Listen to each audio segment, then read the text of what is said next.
Here are 3 common mistakes as a beginner crocheter and how to fix them. Number 1 is not counting your stitches after every row. I am still guilty of this. I still mess up my stitch count sometimes, but I'm a lot better at doing it than I used to be. Along with this is another one, which is not using stitch markers. Now, I used to be against stitch markers for the longest time. I hated them because I thought it made me a beginner, but it really doesn't. They're for everyone. Like, shut up. So either using stitch markers to mark the first and last stitches of every row really helped me to figure out what the first and last stitches look like, if that makes sense, so that I know not to miss them. And also it ensures that I have a correct stitch count every row. Especially if you're doing amigurumi, oh my gosh, you need stitch markers.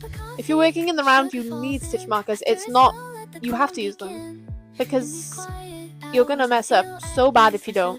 And number 3 is buying crochet kits, buying starter kits before you know how to read patterns. So I am also guilty of this. My first ever crochet project was an amigurumi dinosaur, which I will dig out at some point and show you guys. It is at my mom's house at the moment, but it is not good, and it's because I didn't know how to read patterns. So I had to just Google how to read patterns and then figure out what all of the different stitches were, and then I had to practice those stitches before I was able to use them.